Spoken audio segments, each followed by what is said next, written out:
ঈদ শেষ হয়ে গেল কিন্তু ঈদের আমেজ রয়েই যায়। ঈদের দ্বিতীয় দিন সকালবেলা ঘুম থেকে উঠে এত এত মাংসের তরকারি একসাথে রান্না করে রাখা, এগুলো সবই নষ্ট হয়ে যাবে। এর জন্য এই তো তাড়াহুড়ো করে ঘুম থেকে উঠেই ঘরটর ঝাড়ু দিয়ে চলে এসেছি রান্নাঘরে। এই তো আমরা বউ শাশুড়িরা কালকে রাতে শুতে শুতে প্রায় 10টার পর আর কি, মানে 10টা পর্যন্ত আমাদের শুধু কাজে ছিল, বিশেষ করে আমার শাশুড়ির। কারণ এর আগেই আমি আর পারছিলাম না, যেহেতু আমি একজন অপারেশনের রোগী, আমি ঘর থেকে কোথাও যাই না, আর যেখানে যাই গাড়িতে করে যাই, এর জন্য তেমন হাঁটা হয় না বললেই চলে। আর ঈদের দিন আমি এত পরিমাণ হাঁটাহাঁটি করেছি, মানে কুরবানি যেখানে দিয়েছি এখান থেকে সেখানে, ঘর থেকে বাইরে, মানে এরকমভাবে যেতে যেতে আমার অবস্থা একেবারেই খারাপ। মানে কোমর ব্যথা একেবারে শেষ, মনে হচ্ছে না আর একটা পা বাড়িয়ে আমি হাঁটতে পারবো, মানে এতটা খারাপ অবস্থা ছিল।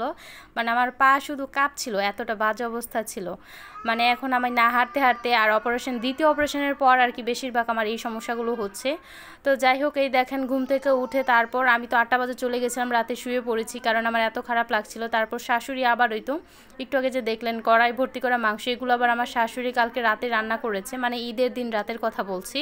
তো আমি যখন ওই যে দুপুরে খিচুড়ি রান্না করছি, এই খিচুড়িই ছিল, আমরা আর পোলাও রান্না করিনি। আর আজকে এখন নিয়েছি পোলাও রান্না করতে, যেহেতু কালকে ঈদের দিন ছিল, পোলাও রান্না করিনি, এর জন্য ঈদের দ্বিতীয় দিন পোলাওটা রান্না করে দিচ্ছি। বিশেষ করে আমার দেওর তো বলবেই, ঈদের একটা দিন গেল পোলাও রান্না করলেন না, এটা কি কাজ কাম করেন আপনি, আমি বুঝি না। পরে আরও বলবে যে আসলে আপনাদেরকে এই বাসায় রেখে কোনো লাভই নাই, আপনাদেরকে আপনাদের বাপের বাড়ি পাঠিয়ে দিতে হবে। বিশেষ করে এই কথাটা মানে আমাকে আমার দেওর বলবে মাস্টলি, যদি আজকে পোলাও রান্না করে না দিই।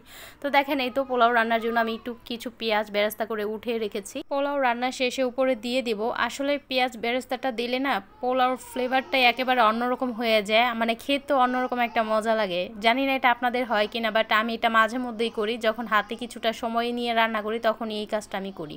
কোরবানি ঈদটা হলো আসলে কাজের দিন, কাজ করতে করতে সারাটা দিন পার হয়ে যায়। শাশুড়ি বউ কাজ করতে করতে ঈদের দিন পার করে ফেলেছি। আমার মনে হয় শুধু আমরাই না, প্রতিটা পরিবারই এরকম। তো ঈদের দিন পুরুষ মানুষ মহিলা মানুষ নাই, সবাইকেই হাতে হাতে একটু কাজ করতেই হয়।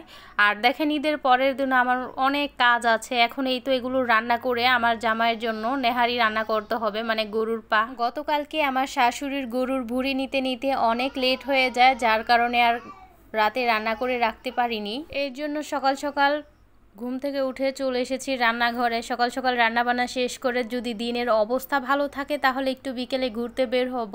মুস্কান ঘুম থেকে ওঠার পর ওকে আমি নাস্তা করে দিয়েছি, ও ওর বাবার সাথে আবার পরে ঘুমাচ্ছে, এর জন্য আমি নিশ্চিন্তে কাজগুলো করতে পারছি। মুস্কানের বাবা তো উঠেই নি এখনও পর্যন্ত, মানে ঘুম থেকে উঠতে উঠতে হয়তো বা আমার রান্নাবান্না একেবারে শেষ হয়ে যাবে। আর কালকে প্রচুর কাজ করেছে, এর জন্য আরও বেশি ঘুমাচ্ছে। তো আমার শ্বশুরও কিন্তু সেম একই। তো এই যে দেখেন এখানে কিন্তু পুরা 4টা পাই গরুর একসাথে নিয়ে নিয়েছি, একসাথে সবগুলো রান্না করে ফেলবো। তো এই গরুর পাগুলোতে না অনেক পশম থাকে, অনেক ময়লা থাকে, এগুলো একটা একটা করে বেছে কেটে ধুয়ে পরিষ্কার করে নিতে হবে। তো দেখাচ্ছিলাম আপনাদের কি পরিমাণ ময়লা, আসলে ক্যামেরাতে ফোকাসও করছে না, এত পরিমাণ ময়লা ছিল। তো এই তো বড় পাতিলটা নিয়ে নিয়েছি, এটাতে রান্না করব। তো এখন এক এক করে সবগুলো নেহারি কেটে ধুয়ে দেন আবার আপনাদের সাথে কথা বলছি। তো এই দেখেন আমি অফ ক্যামেরার প্রতিটা নেহারি, মানে আপনাদের তো 1 সেকেন্ডে দেখিয়ে ফেলেছি যে আমার কাটা ধোয়া শেষ। আসলে এটা পরিষ্কার করতে প্রায় আমার 1.5 ঘন্টা সময় লেগেছে। একটা একটা করে এগুলো কেটে পরিষ্কার করতে কিন্তু অনেক সময় লাগে, আর এগুলোর সাথে যে ময়লাগুলো লেগে থাকে সহজে ছুটতেই চায় না, যেহেতু একটা আঠা আঠা টাইপের, এর জন্য একদম লেগে থাকে। তো দেখেন এই যে এগুলো ছিল ময়লা, এগুলো আমি একটু একটু করে কেটে কেটে বটি দিয়ে দেন এই ময়লাগুলো ফেলে দিয়েছি। আসলে এই পশমগুলো থাকলে কিন্তু রান্নার পর একেবারে ভেসে থাকে, মানে যে কেউ দেখলে ঘৃণার চোখে দেখবে আর খেতেই চাবে না। বিশেষ করে মুস্কানের বাবা তো কখনোই খাবে না। এর জন্য আমার অনেক সময় নিয়ে নিয়ে এটা করতে হয়েছে, এর জন্যই এই কাজটা আমার শাশুড়ি আমাকেই দিয়েছে।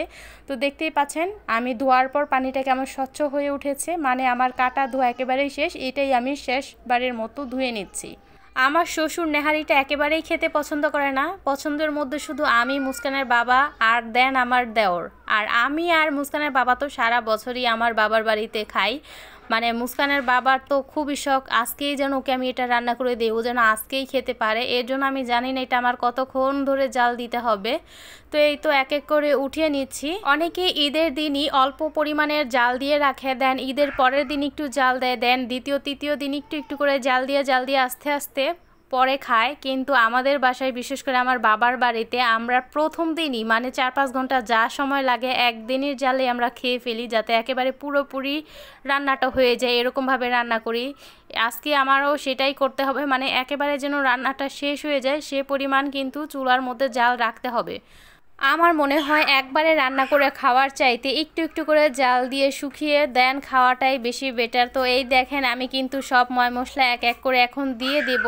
তো যেই পাতিলে রান্না করব এখন আমি সেই পাতিলে নিয়ে নিয়েছি। প্রথমে দিয়ে দিয়েছি পেঁয়াজ কুচি, দেন দিয়েছি তেজপাতা, খাল, এলাচ, দারচিনি, মানে যা লাগে আর কি। আর এখন দিয়ে দিয়েছি হলুদের ফাঁকি। দেন এক এক করে আমি সবগুলো মশলাই কিন্তু দিয়ে দেব। তো এখন দিয়েছি মরিচের ফাঁকি। মানে আমি এই প্রথম একসাথে এতগুলো পা নিজের দায়িত্বে রান্না করছি। একটু খারাপ হলে মুস্কানের বাবা খুবই রাগারাগি করবে। তো যাই হোক, কথা বলতে বলতে কিন্তু আমি ধনিয়ার ফাঁকিটা দিয়ে দিয়েছি। এখন দিচ্ছি জিরার ফাঁকি। গরুর পাটা কিন্তু সবাই মাখিয়ে জাকিয়ে বসায়, কারণ এত শক্ত বড় বড় হাড্ডি কিন্তু কষিয়ে বসানো সম্ভব না। আর যেহেতু আমি একবারে সবগুলো পা নিয়ে নিয়েছি এর জন্য বিশেষ করে কিন্তু আমি মাখিয়ে জাকিয়ে বসাচ্ছি।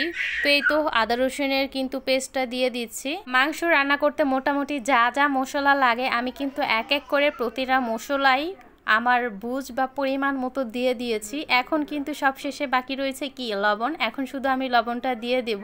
তো এখন আমি অল্প পরিমাণ দিচ্ছি, একটু পর যখন আমি পানি দিয়ে জাল করব তখন আমি বাকিটা দিব। তো এখন আর রয়েছে কি, তেলটা দিয়ে ভালো করে মাখিয়ে জাখিয়ে নিলেই কিন্তু আমার মশলা দিয়ে একেবারে শেষ। আর আমি দেখি 5-10 মিনিট রেস্টে রাখতে পারি, দেন আমি চুলার জাল ধরিয়ে আবার রান্নাটা বসিয়ে দেব। এবারের কোরবানিতে আমি যতটুকু কাজ করেছি আমার জন্মের পর এতটুকু কাজ করিনি।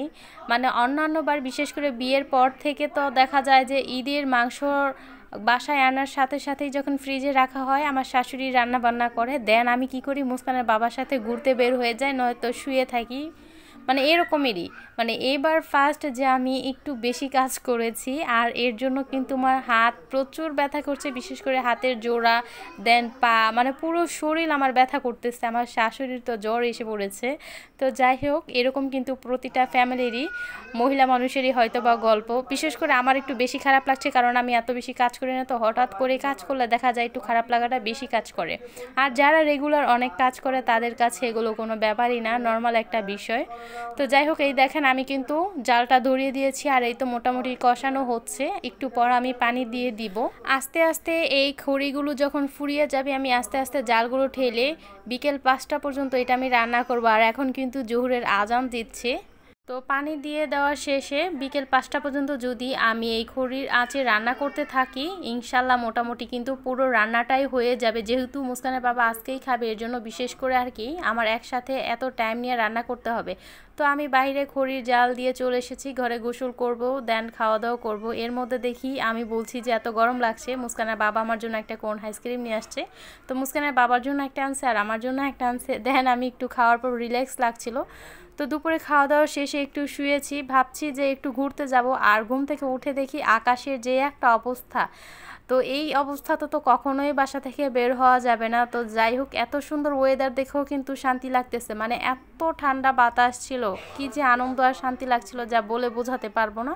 আর বৃষ্টি আসার আগ মুহূর্তের এই পরিবেশটাই কিন্তু আমার সবচেয়ে বেশি পছন্দের একটা মুহূর্ত। তো এই আমি আমার ঘরের জানলার কাছে দাঁড়িয়ে আছি আর এই সুন্দর ঠান্ডা বাতাসটা উপভোগ করছিলাম।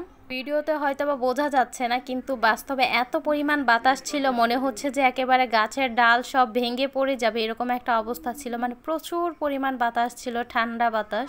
মনে হয় কোথাও বৃষ্টি হচ্ছে, এর জন্যই আরও এত ঠান্ডা বাতাস আসছিল। তো যাই হোক, এই ছিল আমার ঈদের দ্বিতীয় দিনের কাজকর্ম। তো যাই হোক, আশা করি ভিডিওটা দেখে ভালো লেগেছে। আজকের মতো এই পর্যন্তই। নতুন কোনো ভিডিওতে দেখা হবে। ভালো থাকবেন, সুস্থ থাকবেন। আল্লাহ হাফেজ।